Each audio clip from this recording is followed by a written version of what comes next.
Yo, what is good, my people? It's your boy Lucha Cooney back with another video for y'all today. Thank you for joining us, man. Thank you for taking the time to hang out with us today, man. I got a special guest. This is a good brother. This is a dope MC. This is a man who just loves the Lord and loves to live life in a way that glorifies God, man. So without further ado, I'm going to introduce my man, Zae Da Blacksmith. What is good, bro?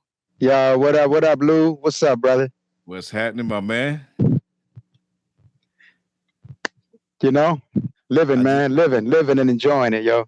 I just saw the cameo of the chickens in the background, Oh, yeah, I man. told you. One of them just Uh, ran past the joint, I bro. told you they was gonna pop up. Yeah, yeah, they out here. Yep. That's good stuff. That's good stuff, man. So, yeah, man, it's been a minute since I think a lot of folks have heard from you. I mean, you've been doing some things on the music front. Got some exciting stuff to talk about as far as that's concerned. But man, I felt it was good for us to connect and hopefully you could catch people up with what's going on with Zae Da Blacksmith. So Sure enough. I mean, Sure I think enough. to get started, man, let's just go ahead and if you introduce yourself for those who don't know you, and then just give us a little brief testimony of how you came to the Lord, man. Yeah, cool. So, Zae Da Blacksmith. I'm an artist with Christ Centric Records. Been around Christ Centric Records since right around 2009. Right. Yeah. So, boom. How I came to the Lord, how I got saved. Okay, so boom. So first of all, I didn't grow up in the church. I didn't grow up, evangelical. Um, I I was a little bit of a spiritual nomad in some ways. So um, my family, we all, I was born in El Salvador. So coming from El Salvador, you're coming from a Catholic culture where whether people are actually Catholic by conviction or not, they mostly subscribe to the Catholic culture vibe, right? At least back then in the '80s or whatever. That's how it felt. That's kind of how people got down. So so as far as like my home, my family background and all that, that's where I come from. But yeah, man, I've been a bit of a spiritual nomad in various ways. Being that throughout my life, I was always interested. Anytime anybody had anything to say about the Lord or about God, I was interested, so I would listen up. So as a result of that, I've had various exposure to Jehovah Witness, to the Church of Jesus Christ of Latter-day Saints, otherwise known as Mormons, uh, um, various groups within Islam.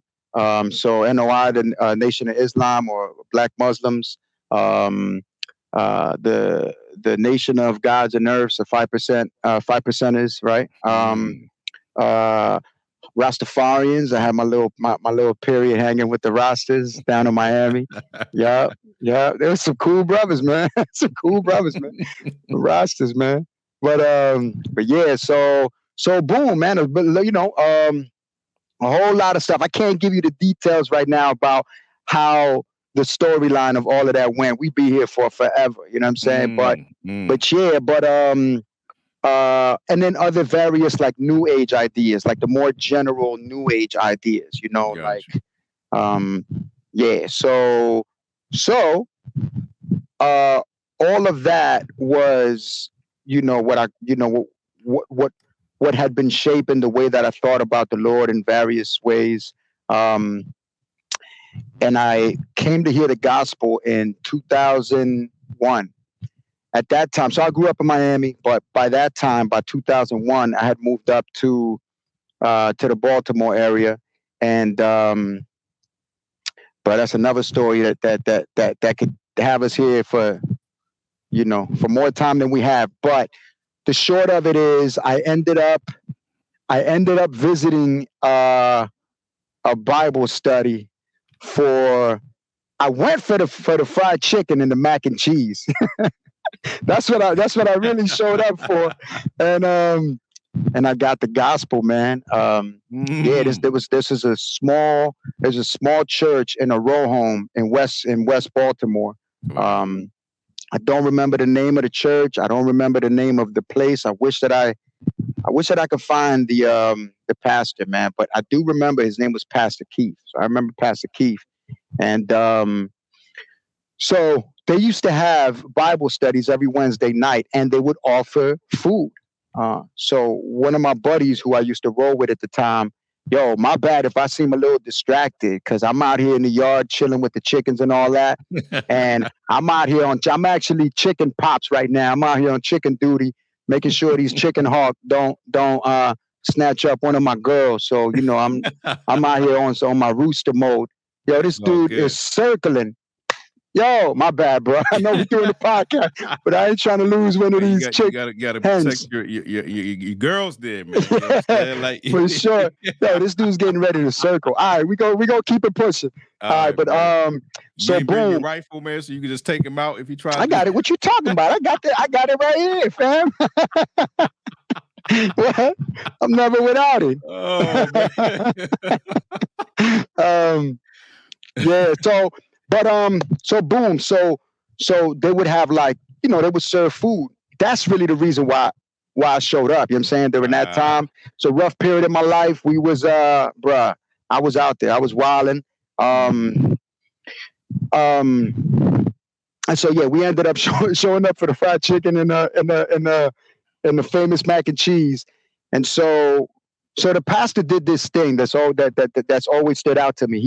He would start out his Bible studies like this. He'd say, yo, I prepared a lesson for today, you know, like whatever I was planning on teaching on. But before we get into that, if anybody has any questions about anything, let's address those. And he just made sure to communicate how that was important, how that was a priority. And so he did that every time at every Bible study. And I continued to attend his Bible studies, but eventually his Bible studies turned into, let's just answer Jose's questions for like the next, I don't know, hour and a half, however long the Bible studies was. And, you know, he was cool with it. Everybody was cool with it. This church was like a small church. All of the people, it was nothing but older Black folk there, right? So they was just happy that I was in my 20s at that time. They was just happy that you know, some young dudes was in there. You know, me and my dude was like the only people that was like probably under 50 or something, you know? And, you know, we in there thugged out, you know, back in them days, I had cornrows, you know, of course, the Timbs, you know what I'm saying? The, whatever, you know, y'all remember what that was like, right? So looking like we was just on the corner, we was.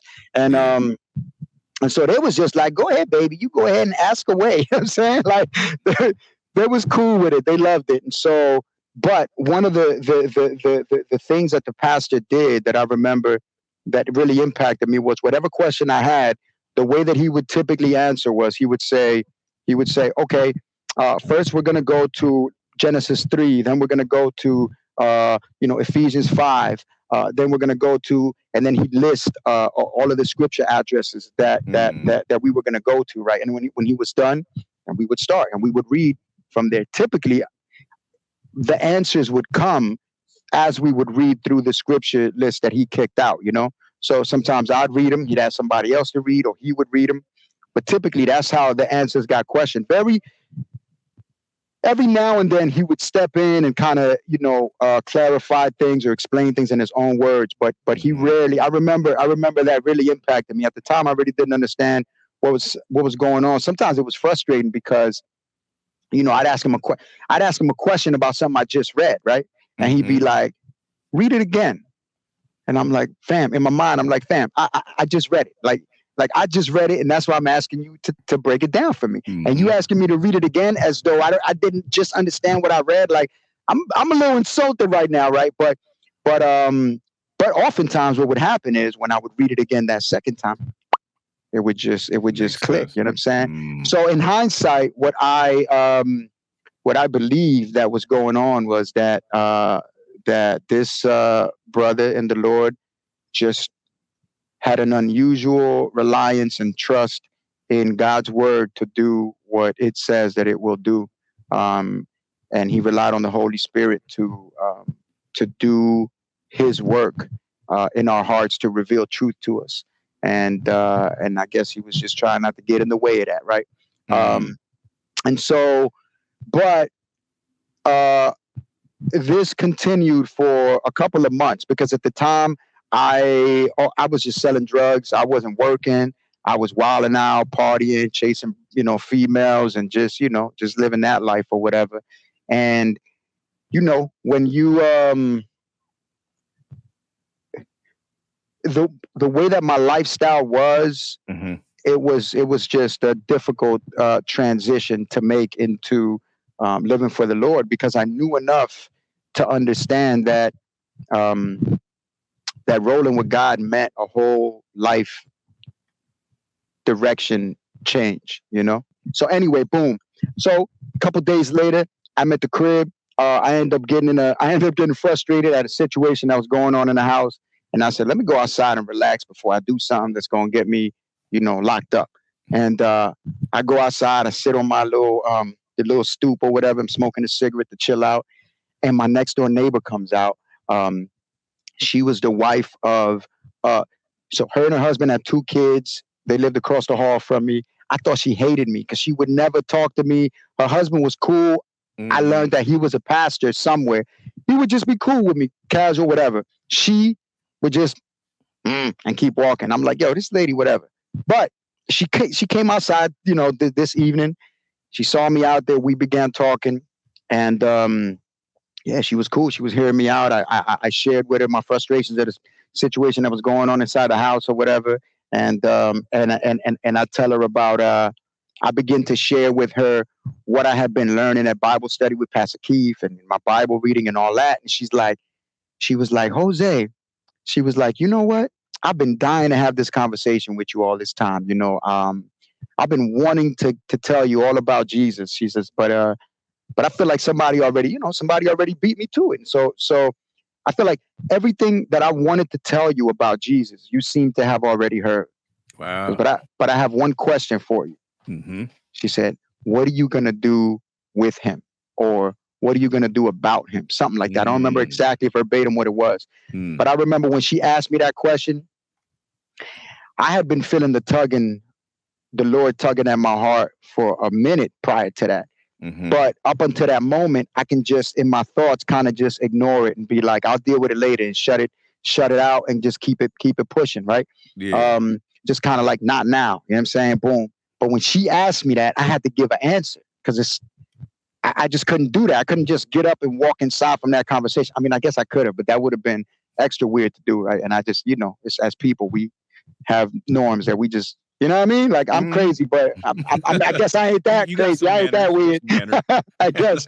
So I'm like, dang, I got to say it. And I couldn't fix my face to deny him or to give an answer other than one that professes allegiance to him. And so that evening I said, yeah, I want to roll with him, or however I verbalized it, whatever. So she was like, you mind if I pray with you? So we prayed. We did like a little sinner's prayer thing, which I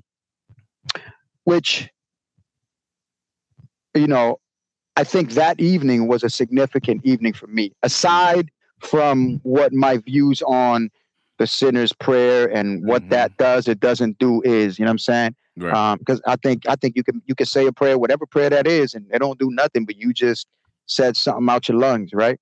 So, but I think the real meaning is what's going on in the heart, like what you right. And so for me that evening, that was a real movement from my heart, from kind of like ignoring the Lord to, all right, we're going to step out of this boat into the water, so to speak, Yeah. And so I believe that night is very possibly the night that the Lord, flick the lights on, or whatever you want to call it. But what I can tell you is that from that day moving forward, I understood that my life was different. I made a commitment to the Lord that that from that moment on, I would deal with God through Jesus Christ and him. So I knew very little at the time, but what I knew was this: right? Because prior to that, I told you, because of my spiritual, where I had been, I thought all kinds of different things about the Lord. But on that moment, what I understood was that from that day forward, I would be dealing with the Father. My relationship with the Father would be what it is and what it would be as a result of Jesus Christ, and that I was trusting in what Jesus did, to be the reason why I would be allowed into heaven, and that as a result of accepting what he did for me, I would be in heaven. I understood that my ticket into heaven, so to speak, wasn't because it wasn't me who made it effectual. It wasn't me the one who, because I was getting in because of Jesus, I couldn't. It's a one-way ticket. You know what I'm saying? I couldn't undo something that I didn't initiate to begin with, right? So what else did I had understand? an understanding of, like, you had like just a sense of assurance, even just before even studying and all this stuff, like doctrine. I'll explain a little something about that in a bit. Okay. Yeah. Okay. So, but these specific things, I remember that I had these in my understanding. I also understood that the Holy Spirit would come to reside in me, would come to live in me, and would bring about the process of sanctification, conforming me to the image of Christ, and would be the reason why I would change my life. That life-changing power to turn away from sin would come from the Holy Spirit. I understood that. So yeah. A great story of how you, your conversion there. It's dope. I don't know if I think you obviously you told it to me before, but I think there's some parts that are new that I'm hearing for the first time, and I'm sure it's going to be interesting to the folks listening, man. But just awesome how the Lord used, Pastor Keith and just his faithfulness to the scriptures, and then brought this lady who was just, living near you, and she had this burden to speak to you this whole time, and then finally, when she had the opportunity, she did step up and ask you, like, what are you going to do now? And there it was, and the Lord began to work, man. So fast forward now since then, right? I know there's a couple stops along the way, so I think, let me say, okay, so you get converted, you're now figuring out your life as a believer, and now, when did you end up in Philly in particular, and how did your relationship with I'd say the Philly nucleus of CHH, because, and this is interesting because I remember when we spoke, when we bumped into each other like years ago in DC, man, and you told me you were in Philly, and we started talking about just music and stuff like that, and we sort of had said, Philly was where it was similar to how the Lord, this was at a specific time in CHA. So it's similar to how the Lord used things sort of falling apart to spread the gospel in the book of Acts, right? When Stephen got persecuted, then that was a catalyst for the gospel to actually spread, and people started leaving the joint. You talked about how, things had gone down at the time, and then it's like, okay, now the Lord is kind of, dispersing folks, as a word, to take the gospel elsewhere, or to take this CHH ministry elsewhere. So it was just a little parallel that, came up in our conversation years ago. But all that aside, just give us a background on how you ended up in Philly, started forming relationships with, some of the people who we recognize as just vets in the CHH game, and legends. How all that came about. Legends, fam. Legends. Yeah. That's the term, legends. Yeah, Sure. you could say that. Some of these dudes are, hey, you could give them that title. So boom, I ended up at the time. So just before going to, coming up to Philly, I was living in Maryland, up around your way somewhat, and I had been a part of a church for a good while I was out there, and due to the way that they ended up treating a scandal that came out on behalf of actually like the lead pastor, I was kind of like, what? This is kind of like, this ain't cool. Not kind of. This is not biblical. This ain't cool. And so I stepped away out of that church. And so here I was looking for a church home to be a part of. Now, at the time, I was still kind of somewhat new, well, in the faith and to the faith, right? And like I said, because I didn't grow up in the faith, there's a lot of things that I didn't understand, that I didn't know how things was. At this time, the church that I was a part of was in the suburbs. And suburbs ain't never really been my best fit or whatever. But I was happy there, serving the Lord amongst his people there and all. That was cool. But there was a lot of who I was that I couldn't be and have common ground with other people. You know what I'm saying? So whatever common ground we had, it was on their terms. And it was me sort of me bringing out those sides of me that overlap and have common ground with the environment around me and making it work there. But there was a lot to who I was that I couldn't do that with them because those aspects of, that part of culture wasn't in them, apart from, like the hip hop stuff, the whole Latino thing, the whatever, the hood stuff, and just a whole bunch of stuff. Matter of fact, even theologically, because so I told you when I came to know the Lord from the very beginning, my understanding of salvation has been like from a Reformed perspective. This church, they were sort of like a seeker-friendly church or whatnot, and I was a little bit of an outsider there, just because some of my views on the scriptures, and I was a little bit more interested in theology than your average person there was. And so, it was kind of like not the best fit anyway. But the Lord used it. So anyway, I'm here. I am. Don't have a church home, but I'm looking for somewhere to join because by now I'm thoroughly convinced about the benefit and just the natural nature of a believer amongst the church. You know what I'm saying? Like how that's how it is. You know what I'm saying? Like, that's how it should be. That's the way that the Lord has set it up and desired for it to be. That's the natural environment for a believer, right? Mm-hmm. To be amongst other believers.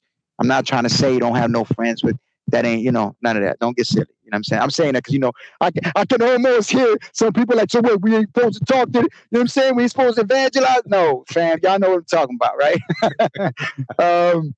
I'm talking about Christians that don't go to church, fam. That's not, that ain't what's up. You know what I'm saying? All right, so boom. So at this point, I'm thoroughly convinced about that. Plus just the way that I'm made, what my spiritual gifts are and all of that. I gotta be plugged in, fam. I can't do no good if I'm not plugged in. You know what I'm saying? So boom. So I'm here looking for a church. A buddy of mine puts me on to, I think it was, I don't remember what order they came in, but it was Solus Christus, Shiloh Solus Christus Project, Stephen the Levite's Thaddeus Gain, and Timothy Brendo's Killing Sin. I get a hold of this stuff. I'm rocked. Matter of fact, let me not get into the hip hop stuff, but that was a part of it. So I begin to listen to these dudes. I'm on the Lamp Mode website, and one day I see a thing there that's talking about a concert in Philly for Shiloh or whatever. So I head out to the concert with my mans from Maryland. We go out there, and while we're at the show, Shiloh is like, "Oh yeah, by the way, this building that we're in, this is the building that the church that I'm a part of uses.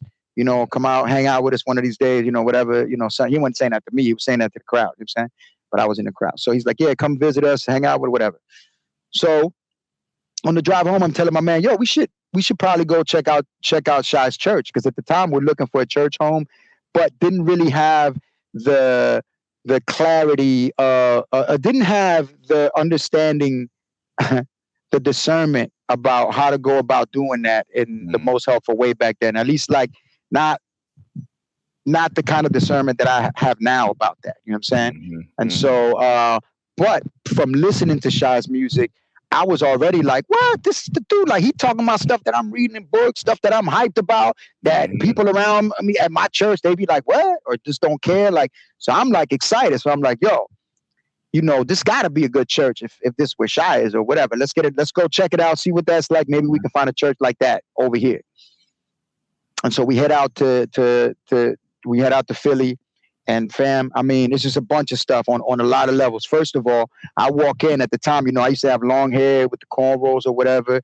And if I didn't have cornrows in, my hair I'm looking like a caveman, because that's just, I wasn't doing the whole combing thing. That's just wasn't part of my style, whatever. So I rocked, do-rag or whatever I rocked. And so we go out here, and when I walk in the building, I had some bad experiences at other churches before where they made a big deal out of wearing hats in the building and stuff like that. You know what I'm saying? Mm-hmm. So I my PTSD kicked in. I'm like, oh snap, my bad. And I go to snatch my scully off or whatever. And the brother's like, yo, chill, you good. Like, relax. Like, go ahead, you can keep it on. I'm like, what? Like, for real? But we at church though, right? Like, anyway, I walk in and just felt at home, because from a cultural aspect, who I was represented, and it was reflected back. Like, there was a bunch of other me's in there, as opposed to where I came from in the suburbs, where it wasn't like that. You know what I'm saying? Everybody, polos, button ups, whatever, you know what I'm saying? Just a whole different vibe, right? And so that was like, yo, that's interesting. Then I noticed, I looked, then the preaching was just off the hook, because, it was Deuce, Pastor Deuce, William Branch, the ambassador, and Dr. Eric Mason, Pastor E, right? And their preaching was off the hook, right? So, Christ-centered, expositional preaching, brothers that knew the scriptures, that's cracking it open, they're giving you the background on the Greek, they're giving you the background on, bro, just banging teaching, right? That I was into, banging teaching, and from dudes who were talking my language, you know what I'm saying? So it was very relatable in that way. And I'm like, I'm bugging out. I'm like, what is this? You know what I'm saying? Half of the people out here look like the dude that you want to step to if you on the corner and you trying to, buy you a spliff or, a baggie or something or whatever, or is making money. Like, I looked over at this one dude, Mark Savage. Mark, if you out there, I love you, brother. But I remember I got hit because I look over and there's this dude, rugged looking cat, like leaning up against the wall, right? I look at him from foot to head or whatever. He got the butter Timbs on. He got these baggy, like the baggy jeans, like the Carpenter Jabot looking Johns, right? He got on a black hoodie, a black do-rag, right? Looking thugged out, right? Leaning up against the John, right? Yeah. And he's holding R.C. Sproul Reformation Study Bible, right? I'm like, yo, what part of the game is this? Like I'm like to me, that was my perfect environment. That was my native environment. Because I didn't know that there were other me's. I didn't know that there were other dudes that had my kind of background in history that the Lord saved. And boom, here we are walking around trying to figure out how to live life as believers, right? And so that was that's how I showed up to Epiphany. I went into all that detail to because you asked me about the CHH cats, but here's the thing. Halfway during that sermon, I looked at my mans and I was like, yo, I found my church home. I said that to him. Wow. And sure enough, I began to pray to move out there and make moves, pray and make moves, right? And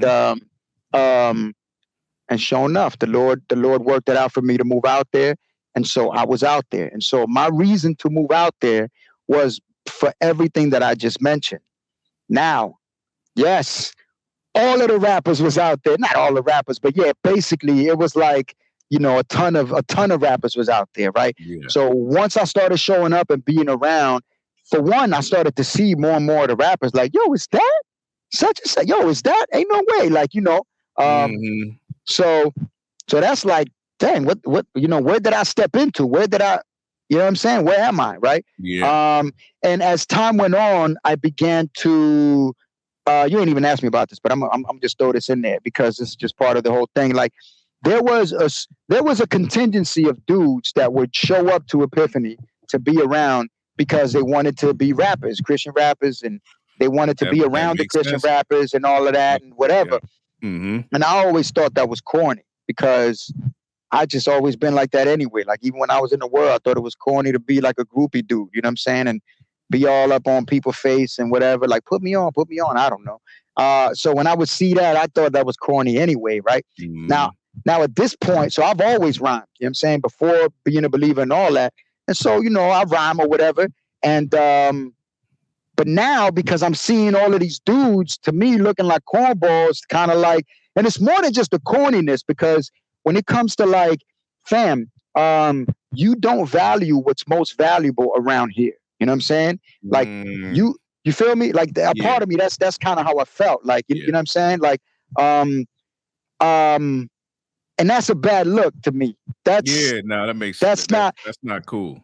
And so I had an aversion to even being perceived as one of these dudes, because there was tons and tons of people showing up from other states to be a part of Epiphany Fellowship as a church, right? In Philly. I mean, half of the people there, or more than half of the people there, wasn't even from Philly, right? And so, and I don't know what percentage of those were there for the other cornball reasons that I call them. Part of me, if I'm like all harsh, like some cornball, but I don't know. I'm old. You know, when you get older, you just say stuff. You just like your filter. You know, you just be like whatever. But you know, I thought that was corny. Anyway, I didn't want to be associated with that, and so for the longest time, nobody knew that I rhymed because I had an aversion to perceived as one of them cats. Yeah, so I ain't even want to tell cats that I rhyme. You know what I'm saying? But so a lot of my relationship, here come this hawk again, fam. Don't do it. I got the nah mean right here. Anyway, I got the nah mean. Anyway, it'd be wild if you had on camera, rah, rah. It might just be like, man, this candle is too violent, bro. Yo, you can't shoot eagles, bro. You can't be shooting eagles or hawks like that, man. You can't. Gonna come looking for you, man. Yo, they be out here, but I'll be on some, you know. I'm the old man. I'll be on some, get off my lawn. It works, fam. It works. The old man vibes. But anyway, so I got to the relation. I first established relationships as a brother in Christ with these dudes. Typically serving with them in ministries or just developing a friendship. So like Shy and Stephen the Levite. I just served in ministries that these brothers also served with. We just served together as brothers in the same congregation, in the same church, just doing that. You know what I'm saying? And boom, and that's our relationship. That's our whatever friendship develops, it goes from that. You know what I'm saying? Yeah. The whole rapping stuff didn't come till later with any of them. Like Timothy Brindle, I met Tim. I used to live in the House of Tea, which is where Lamp Mode Records recordings ran their operation out of and all that. But I didn't meet him on some music stuff. I lived there, and he just came through. It wasn't even to do music or record or whatever. At the time, he wasn't doing that. Because he's had relationships. So we just met on some like, I'm Zae, I'm Tim, what's up, bro? And we just became friends. You know what I'm saying? Like that. And so the foundation for all that stuff with them dudes was that. It was just church life and just brotherhood in Christ. Man, that's dope, man. And I think you've begun to already give something that I was hoping you would give, man, which is a framework for people who because I mean, look, CHH is still something people are trying to get into. If you're somebody who's into hip hop and then you become a believer, you probably are at some point going to want to start rhyming for the Lord. Not everybody does. Some people put the mic down. It's different for folks, but I think majority of folks are probably going to want to start, spitting for the Lord. So I think given that background of what you just said is so crucial, bro, where you talked about like getting involved in building within the church with folks, and that was actually, the motivation of you being there. It wasn't like, oh, I'm just here to to connect with these guys and Yeah. make sort of business relationships or just, you know, Yeah. music relationships based purely on music, but it was real fellowship. It was building together. I'm sure there's like, you know, life on life stuff that y'all were doing. I mean, if you're living in the house, bro, like y'all talking about your struggles together, y'all, you know, all of that, right? Confessing All day. sin, the works, man. So All day. that's a crucial component, I think, that can be missed by people who are pursuing, you know, a life or ministry as a, you know, Christian hip hop artist, man. So I'm glad that you laid that foundation down, man. Yeah, I mean, that's just the way that it developed for me. Mhm. Frankly, that was a very, I don't know, man, but it seems to me now, looking back and looking out to how things appear to be. Oh, smack! My bad. I just killed a little pretty bug over here by mistake. I'm sorry, fam. Oops, such is life. But anyway, yeah, looking out, it appears to me that that was a rather unique situation that I was in, where I had the opportunity to do ministry, you know, like church ministry with cats that you can do music with or music ministry with, where I had the opportunity to do life organically with some of the same dudes, apart from formal church ministry stuff, like with Shy and Daryl, Stephen and Levi. You know, we were involved in like formal ministry stuff of the church, not, you know, CHH stuff, just the church. We just serve in the church, you know, okay, boom. But then, you know, where you can just live in your life. You're having the opportunities for the life on life discipleship stuff to happen. And all that. Okay. I think that was a unique situation that I was in that a lot of cats are not going to have. They're not just not going to be in that environment. Even myself anymore, you know, not being in that same place. Right. But the component of, listen, music is optional. Church life is not. Serving in your church is not, you know? And so they can both be there, but one must be there. And so wherever you are in life, you know, in terms of the church, your church community, yeah, absolutely serve there. If you're gonna do music, do it. If not, don't. But doing the church, you know, giving your gifts for the use of building up the saints and being used to evangelize, that you must do, right? Yeah. But and so that's going to look different for whoever you are, wherever you are. You know, those two worlds don't have to blend like how they did for me at one point. You know what I'm saying? So for most people today, probably, I imagine, unless they're in a similar church like what I was in, you're going to be serving your church over here, doing your thing here, and then you could be doing your music over here too.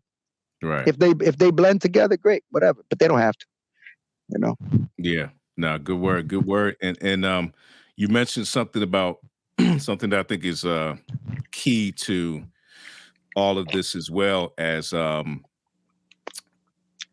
Christian hip hop, and as I see things developing today, or just my general thoughts on it when I observe from afar, is I sometimes wonder how much emphasis people who are, you know, pursuing it, are actually putting on evangelism, right? So the fact that you mentioned evangelism, because I feel like, to me, honestly, man, it felt like back in the day, it was almost natural that, you know, dudes who are, you know, MCs rapping for the Lord, like they have a desire to go out somehow, and there's an evangelistic bent that they have, right?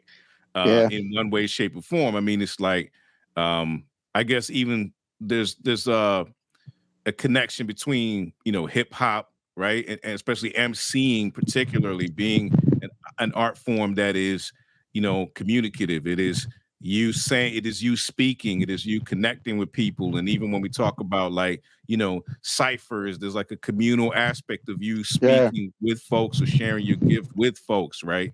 And so I naturally just personally just always felt like, oh, it's just an extension of that, or it's just natural. If you're like a hip hop dude, that you should have a desire to be involved in some form of evangelism or have an evangelistic kind of bent towards you. But I don't know if I'm seeing that as much these days. And so can you just talk about how those two things connected for you, where there was like the evangelistic aspect of it and, sharing your gifts, like how did those things combine for you? Well, so for me, um, it's starting out. I don't know when I first began. I don't know that I had a lot of clarity about how to move in that regard. You just kind of do. You just kind of do what you're doing. What ends up coming out, you're sort of opportunistic. You know what I'm saying? This situation pop up, we do this, whatever. And so, there wasn't that intentionality behind it. So, for example, writing the mosaic, there wasn't necessarily an intentionality behind, as far as like this is for the church or this is for evangelism. Um, but once I looked at what I had, I was like, this is my observation was that this is probably mainly for the church. You have some songs in there that were evangelistic, and so you just okay, this is what it is. It was unintentional, but here's where, but here we are, right? As far as the creation of the music, and yet there was times when we would go out evangelizing, or and by we would go out evangelizing, I mean whether it was myself and just friends, from our church, that we literally would just go out evangelizing, like whether it be after church or just on whatever other day that we decide to go out, we would be out evangelizing. And sometimes we'd have ciphers, you know what I'm saying? We spit the writtens, we spit freestyles, whatever, but it would draw people and have an opportunity to evangelize with it. So that would be like organic stuff. For example, the next project I worked on after that was The Collective.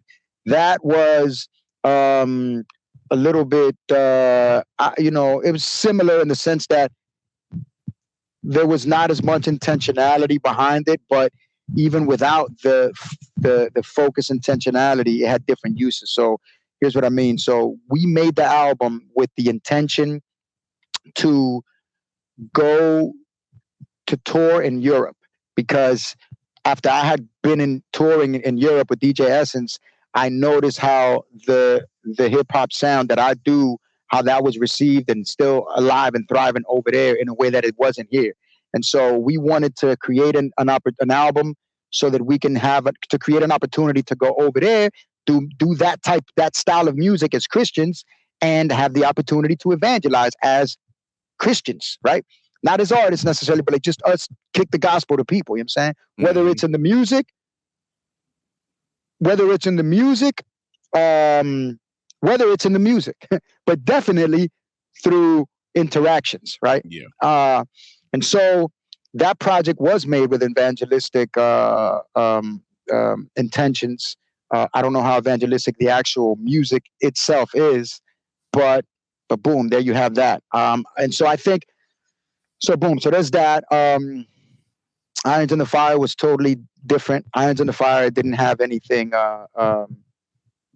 didn't have any goal like that in mind. It didn't have any goal other than I want to make music, and I don't want to get too much into this, but this is probably fun. Like Irons in the Fire was basically, I'm mad at Alchemy, that I have a little EP called Alchemy that Will put out. It was my vocals over beats that they were never recorded to. Will put it together, and I just wasn't a part of that project, so I wasn't happy with it because I wasn't a part of it. As a musician, you want to be a part of what you do, and so I was like, all right. Trouble with Will. I was like, I stay in trouble with Will, but he in trouble with me too, man. He in trouble with me too. It ain't just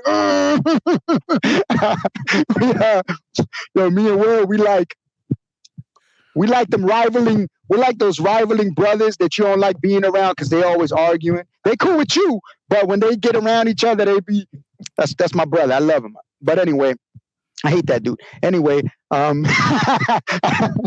love to hate that dude. That's my match. Anyway, so boom. So Irons in the Fire was just me wanting to say, yo, all right, if you want your music, if you want people to hear your music the way you want them to hear it, you got to be a part of the process. You got to make it. And so it was just a cathartic experience. Just, hey, yo, here I am making music again, and here's what I made. So nothing there with that. This new project, Damascus Steel, it actually is more evangelistic as far as the music itself, in my estimation. It wasn't made necessarily with like, ooh, we trying to edify the church here. Ooh, we trying to get a church something they can bite into and, hear about all these theological concepts and be edified in their soul, or be able to listen to it and have this worshipful experience that they can which is great. I'm saying all of that. I ain't trying to like knock all of that. I'm saying these are ways that I've operated before and still will. It wasn't that. And it wasn't merely let me think about what the world is doing and how to reach the world and focus all my attentions on the world, you know what I'm saying? And trying to reach the lost. And so what do they want? Let me then now go and figure out how to put together what they want and offer it to them. It wasn't that. It was bangers. I want to make music with a particular sound that I love, and that's my main focus. I'm going to do it with these two brothers, and it's a collaboration. And let's just work. Let's have fun. Let's see what the Lord brings out. And there it is. That's it. Now, what the Lord has done, I think, is a project that can exist in like a secular space more so than any other project that I've done. Not because I don't think that the content is Christian. The sun about to be beating on me, but not because I don't think the content is Christian, but mainly because of the sound and the approach of the project. And so it does have some evangelistic, potential, but that was not the focus. So now, having said that, I think for me, I don't necessarily have a formula that I work with. And so that's how that works for me. Some people do. Some people have their their targets that they're trying to hit, and they make music based on that. I don't, but I do recognize that typically the music I make ends up being music that seems to make the most sense to be received by the church. Yeah, no, good stuff. Good stuff. Yeah, man, I think, we're definitely going to talk a lot more about Damascus Steel, that being what's going on right now. But I think like you mentioned, just how y'all used to go out, just to go back to like the evangelistic kind of mindset, man, how you used to go out and, try to do deliberate like outreach, man. Like this is intentional outreach and speaking to folks. So, I think in me asking you that, I'm trying to, probe a little bit and also in a way have you say that because I feel like it's important for young dudes who trying to get into, the CHH space to understand that, hey, there's different approaches, there's different emphases of what you're trying to actually do within your music or with your music. And, obviously we have the whole debate of, Christian rappers versus rapper who's a Christian and all that kind of stuff. Can you be a little bit more covert about it, or should you be more overt and hopefully draw people in? All that conversation is still there. Yeah. But in the midst of all that, I feel like the importance of dudes having a missional mindset, right? I think particularly as CHH artists, man, dudes have to have a missional mindset in what they do. I mean, that's just how I feel. I think you can easily become just as easy as you can become just a studio rapper, right? Like a dude that just raps and you can't really spit when you're out there, right? You like all your stuff is just studio. You could also just become like a sense like like a studio Christian, pretty much. You know what I mean? Where it's like, okay, your Christianity is just you in your little lab or whatever it is, but when you're out there, you're supposed to, like, you rapping about being on fire for the Lord, but where's the desire to actually even just share the gospel with somebody? You know, like, are you forgetting the Great Commission in the midst of getting, you know, this passion that you have to pursue music? You know what I'm saying? So I think it's helpful that you know, mentioned that. And yeah, I mean, like you said, I guess, you know, we get a little older, man. You get past 40, you can start saying stuff to younger cats, right? If they listen, right? Because that's the whole thing. Even if you're young, you can say what you want, but typically people are like, bruh, what do you know? And then when you old, they be like, fam, you out of touch. What do you know? So whatever. So you gave us the, you know, the testimony, gave us the background of how you kind of got plugged into the CHH scene in Philly, and how that led to various relationships being formed, led to the, you know, your connection to like Guys in Lamp Mode, and then eventually the collective happened. So, and then now you're in Damascus Steel, which we're going to talk about as well with Carlos and Grungy, Doctrinal and Grungy. So we're going to talk about that. But what I see there is, so you have a familiarity or, you know, like a background of doing like collaborations with folks, as well as, you know, doing your own thing. So let's talk a little bit about like the collaboration piece, man. I want to kind of get into like the inner workings of you working with other people. What are some of the things, like, what has that been like for you? And again, what can you share with people who are pursuing music, who are going to be doing stuff with other people? Woo! Yo, it's funny you just brought this up, because I recently had a thought. A few days ago, I was thinking about something, and that something is that I guess coming to terms with something.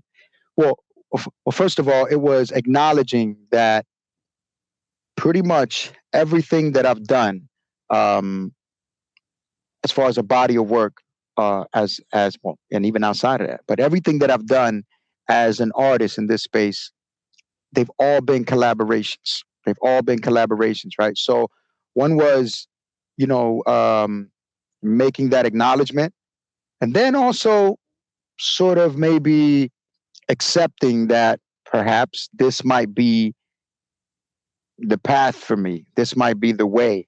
And as I consider that, it makes a lot of sense.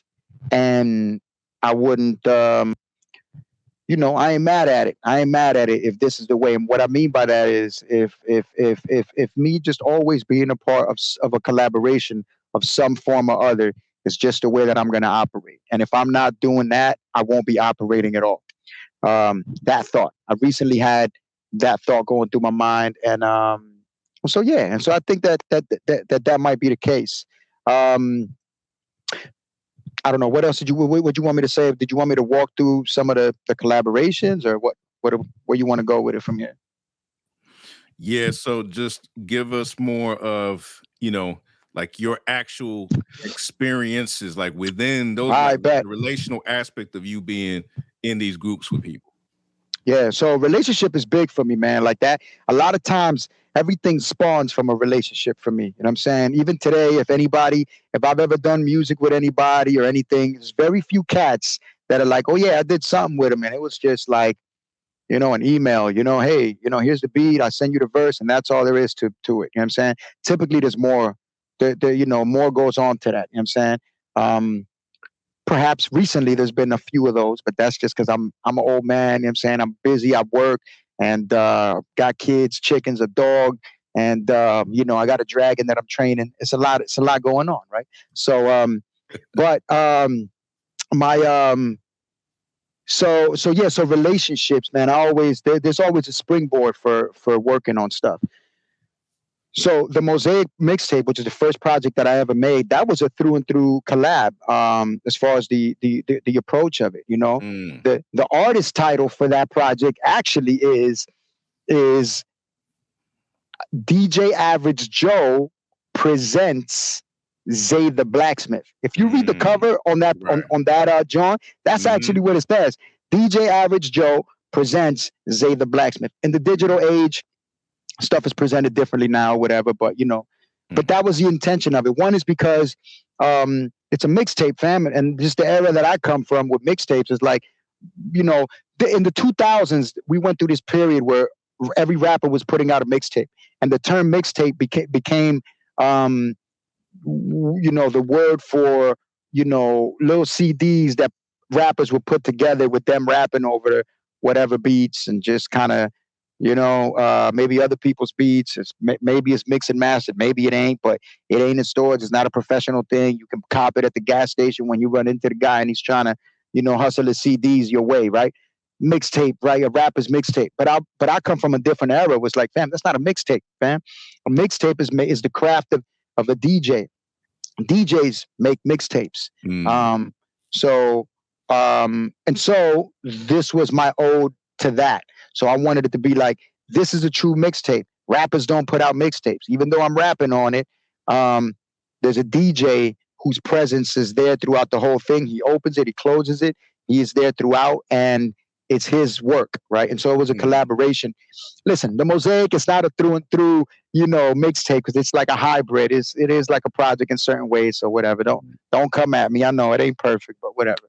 As far as you know, the concept and what a mixtape is. You got the purists out there that'll be like, well, technically a mixtape, and you know what I'm saying? They be coming at you. You know what I'm saying? Yeah. But yeah, so boom, that was a collaboration, and that came from just my relationship with Joe. Joe was my best friend at the time. Like, we were roommates. He lived down the hall from me. You know what I'm saying? We both lived on the House of Tea. Joe was an engineer in at the Lamp Lounge, or, you know, Lamp Mode recording studios. And he was a DJ, produced, and he was my friend. And so that was him helping me put a project together, you know, because I wasn't nobody messing with me. People didn't even know I rhymed, you know? So that was that collaboration, and that was wonderful, man. Like, working with your friends is amazing. Like, it's fun. I think music should always be fun. If it ain't fun, I don't want to do it. I ain't gonna tell you what you should do, but if it ain't fun, I don't want to do it. You know what I'm saying? Right. If it feel like homework, that's not good. Yeah, man. It's like, you know, it should feel like it should be fun. And so that was fun. We had fun, and we did it. The Lord blessed it. And boom, that was a collaboration through and through in that aspect. Matter of fact, it gets even a little bit more deeper into some things that bled over into Irons in the Fire, where a lot of the beats, most of the beats that I got on there were just given to me. Because the producers knew, like, okay, you know, Zae, he just trying to get off, like, you know, we're not gonna. It was a relationship thing. They were like, oh, where are you trying to put something together? I got you, homie. You know what I'm saying? It was them looking out for me. You know, dudes like Mac the Doulos, Just Word, who, boom, Just Word produced probably half of that project. He used to live in my house. He was my roommate. You know what I'm saying? You know, and we developed a friendship from there. I got a ton of beats from him. Every single interlude beat came from him. That was all free. It was from relationships. Supposed to have some projects, some beats on there from BJ Official. Rest in peace, brother. But that didn't turn out to work out for the project. But yeah, so everything was like, you know, like relationship. Who else? I'm trying to think of other producers I got beats from. Dang, if I'm forgetting you, I'm sorry for the Mosaic. But yeah, that was all like a friendship collaboration. And so, I mean, that's that, man. It's just it's a fun way to do projects. There do come challenges with that. And for example, in this case of the Mosaic, which we ain't gonna spend too much talking about it now, I can refer you to a song on Irons in the Fire. But in this case, on the business side of things got a little muddy and ugly and sinful and wrong, right? From my part. You know what I'm saying? So this was something where for Joe could probably tell you from his perspective, like, yeah, man, even though from his perspective, he was kind of like not even tripping about a lot of stuff that was happening. But where I mismanaged our finances at a project and all that.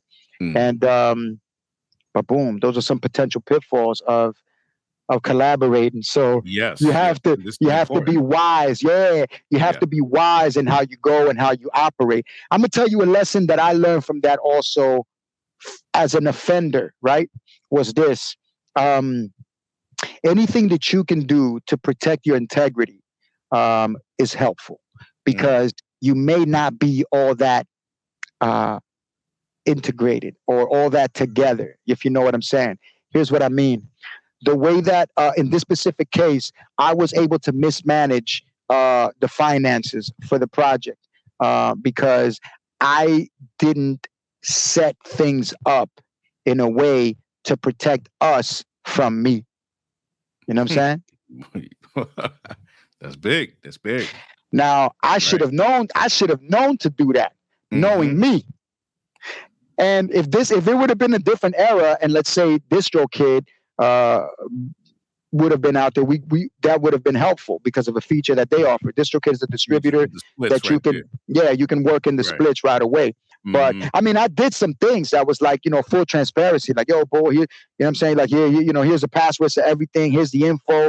Here's all of that. But Joe was just not caring. He wasn't checking nothing. He wasn't tapping in. He wasn't worried about nothing. He was, and so that also gave ground for me to misbehave. You know what I'm saying? Which is not on him, but there you go. So things like that. It's good. It's good to for the sake of friendships, it's good to have good business practices.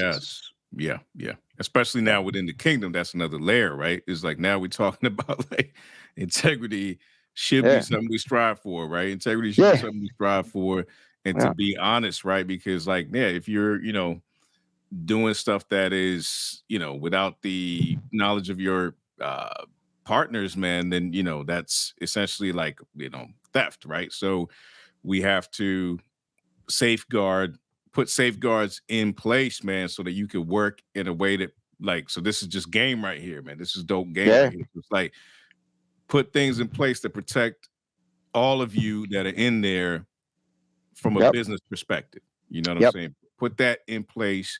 That's one thing. Two, obviously the relational aspect of it, you're able to work through stuff on a level of, brotherhood or sisterhood, depending on, what context we're talking about. Yeah. And then I think the other thing I would want to say is how much do you think it's important? Well, I mean, I know the answer, but how important do you think it is for you to be aligned with the goals of the project as you work on the project with people? What do you mean by that? The goals of a project? So like, okay, or let me say not just the goals, but say, let me even put it in the creative realm. Okay? Yeah. So like the creative vision for the project, right? Like, how important is it for you to lay that out first of all? Like to say everything from, gotcha. Like what kind of soundscape we're talking about here. Ooh, I got you. All that stuff. Like how important is it? You got to lay that out first. This is touchy, and I don't want to speak as an authority because I am figuring things out as I'm walking through. I can give you some examples of experiences and things like that. So I could just give you my thoughts. Take them with a grain of salt. You may test drive them. Sometimes you get to the finish line first place. You may take out. I don't know. Don't blame me, right? But here's the thing. I think it depends. It depends who you're working with, and it's a situational. I'm gonna give you an example. Damascus Steel, right? We just did Damascus Steel. That's a unique situation for me with. These two brothers are two unique brothers for me to work with. I don't have, I'm trying to rack my brain right now. I can't think of any other people that I can work with the way that I can work with the Damascus Steel brothers, Doctrino and Grungy Bogues, in this way. There is an overlap that exists between them two and me artistically.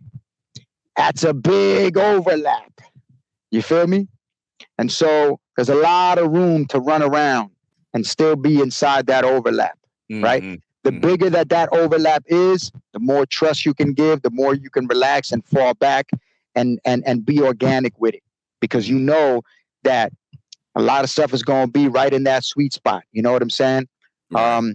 The less of that overlap you have, the more intentional and more involved you should be, to get in there to safeguard from having things go in a direction that's not working or that's unwise or whatever, right? And so, but with these brothers, sonically, I don't have to give them no. I trust them. Whatever they do, it's like we're here. You know what I'm saying? And vice versa. And so within Damascus Steel, we can give each other a lot of room to, to kind of run around and do you, because for the most part, we know that the other brothers running around is going to be, it's going to be in the ballpark. We'll be okay with it. You don't have that with everybody. So I'll give you another example. I'm working on a project with Chris Jones. All right. Chris Jones and I, artistically, that overlap is the space is smaller.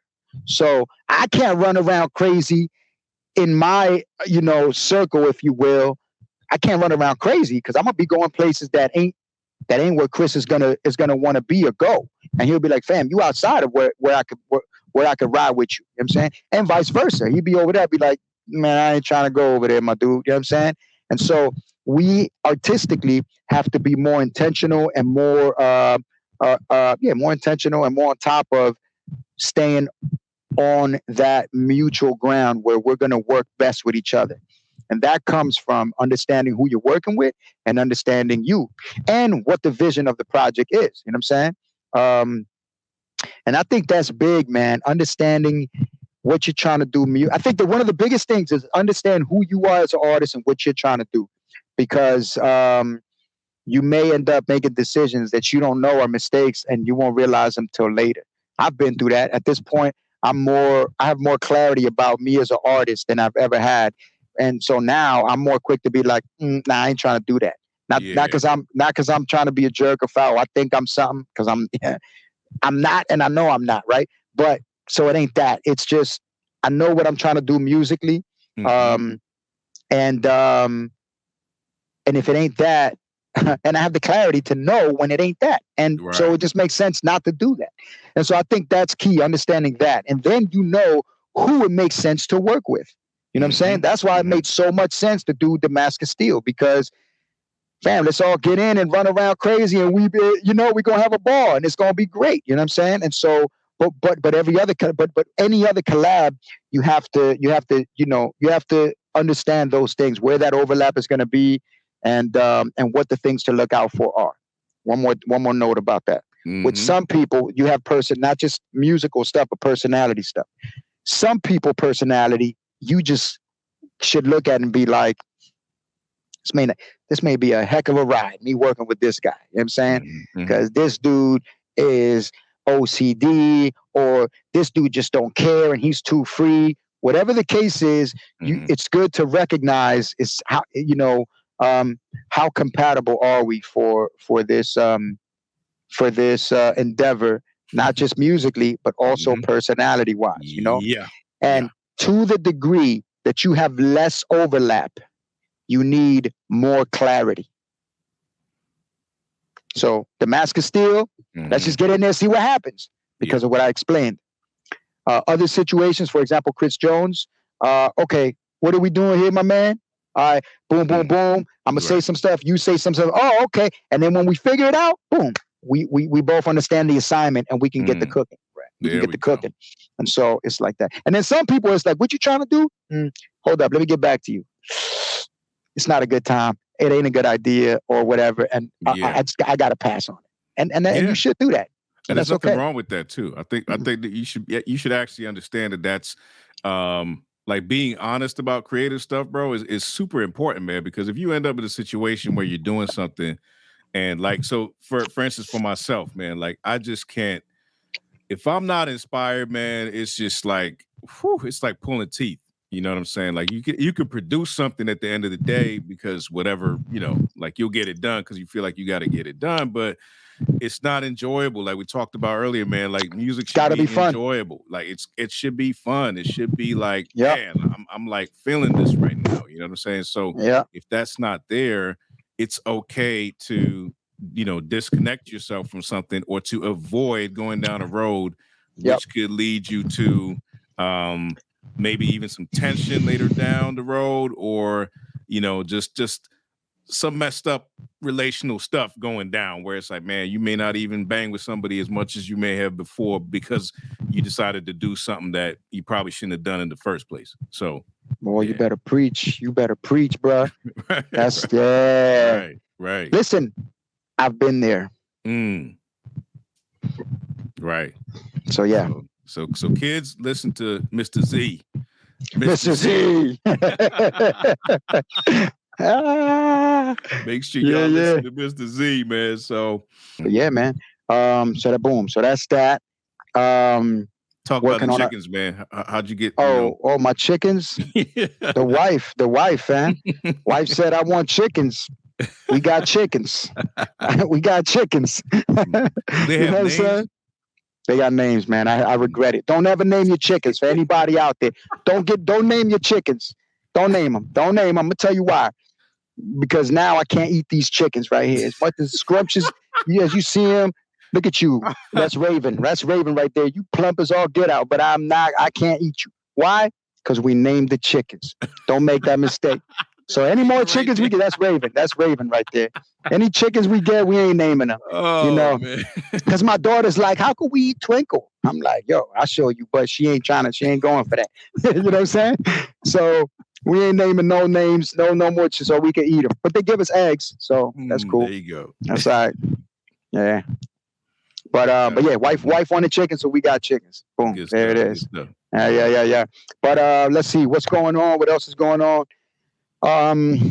Music, a lot of music, fam. A lot of stuff I got coming up with music. There are going back on the collaboration aspect of what you was talking about. I have recently been dipping my toes in the waters of executive producing, if you will, or what the classical producer is known as is basically what the movie director is to films. Yeah. An executive producer is that to an album or a song or project, right? And so I've been dipping my toes in them waters, working with a couple artists. And so there's a couple of projects that I'm co-laboring in that capacity with. I'm totally excited about doing that. I love it. It's like a new passion. So Lord willing, there'll be more and more opportunities to do that as time goes on in the future. But that's coming out. I don't want to spill the beans too much on who and what just yet.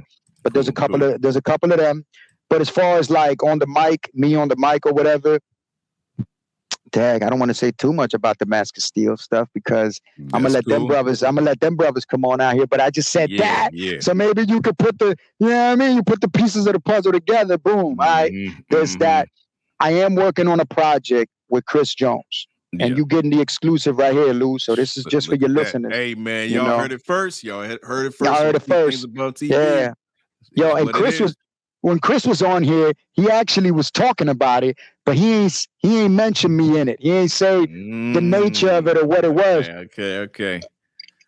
That's a wise brother. Yeah, he was probably like, bro, let me not even bring Zay's name in case he don't ever come through, and then people mad at me for Zay not coming through. I know that's what you was thinking, Chris. But Chris is a wise brother. He's a pastor. He understands. He's wise. Not me. I run my mouth. I run my mouth. I'm like Will. I'm old with no filter type. But but no. So working on a project with Chris. I don't even know how much I'm supposed to tell you because of Chris, but we're going to ask him for forgiveness instead of permission on this one. But I won't give you no song titles. I mean, no album title or no nothing. But what I can tell you is this. It is going to be lyrical theology. I have, I did the Irons in the Fire. That was what it was. I wouldn't call that necessarily lyrical theology. There was a couple songs that was, that was lyrical. Some songs that was lyrical theology, I would say that. Other stuff that wasn't. The same thing for the Mask of Steel, but definitely that wasn't a project where I've set out like, let me make some lyrical theology stuff. I wasn't doing that. And so, but that's in my DNA. That's part of what I do. And so I've been getting that itch of like, okay, I need to do this. I'm trying to operate like this, and Chris is the perfect brother to do this with.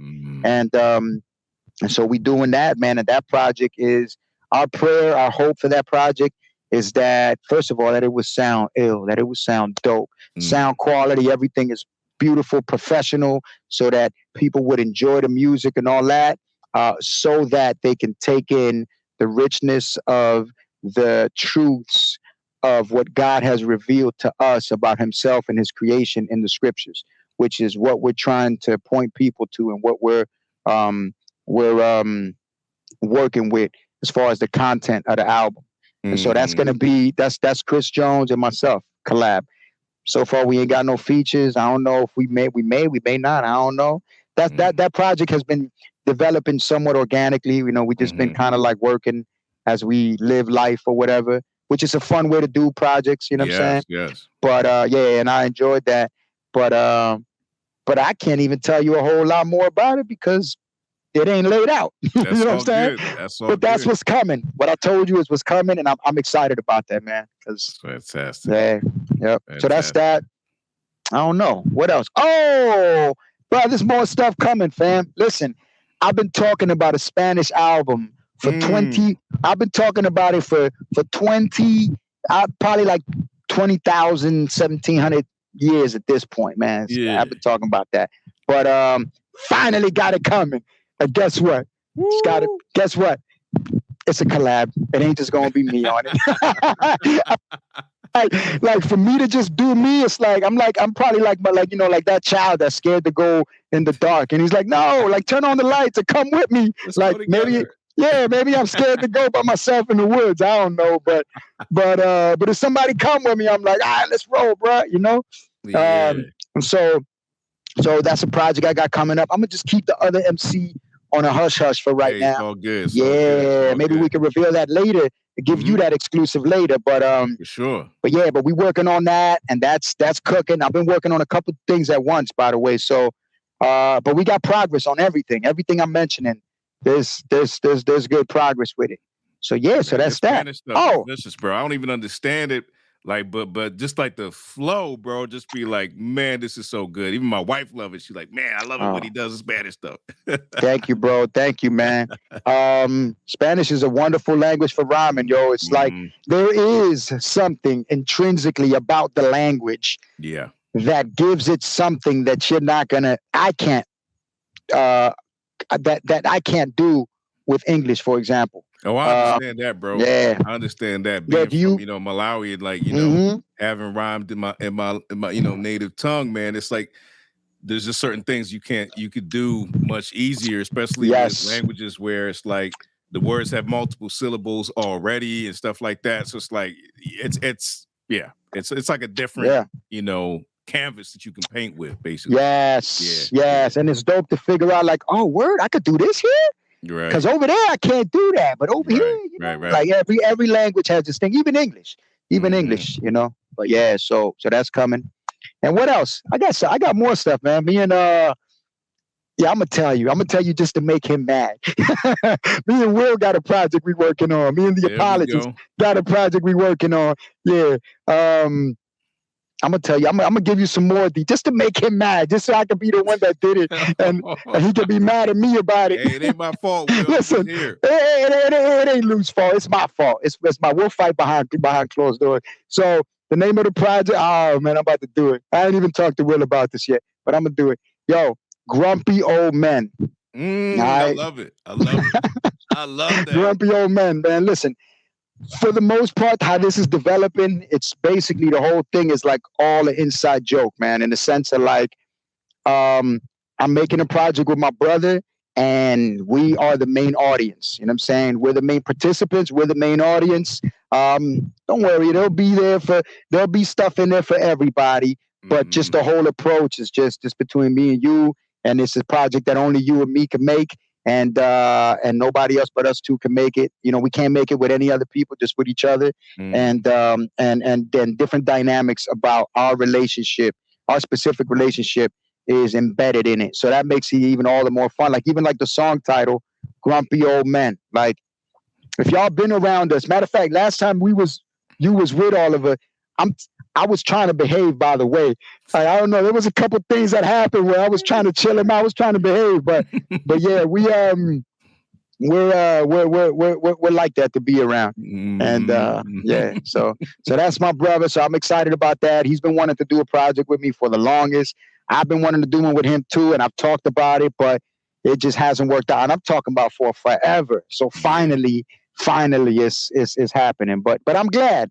I'm glad that it's happening now as opposed to at any other time, because going back to what I said about vision, about artistry, Yeah. I've never the kind of perspective and clarity about the craft that like the music that I have now, I didn't have in the past. And so this is the best time for me to be making music as far as I estimate it.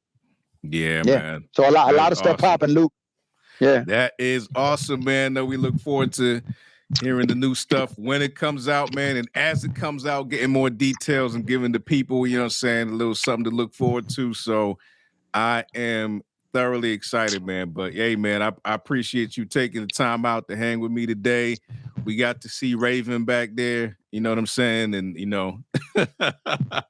watch you protecting over your girls, you know what I'm saying? Hear a little bit about your life. Yeah. So now I'm definitely appreciative, brother. But Thank you for having me, brother. hey, man, always, man. It's my pleasure and definitely an honor, man. So I'm looking forward to the next time when you come back with Grungy and Doctrinal and we talk about Damascus Steel. But till then, man, for all y'all who are watching, if then you have been raised with Christ, seek the things that are above where Christ is, seated at the right hand of God. Set your minds on things that are above, not on things that are on earth. All right. God bless y'all, and we will see you next time. Peace, peace, peace, peace, peace.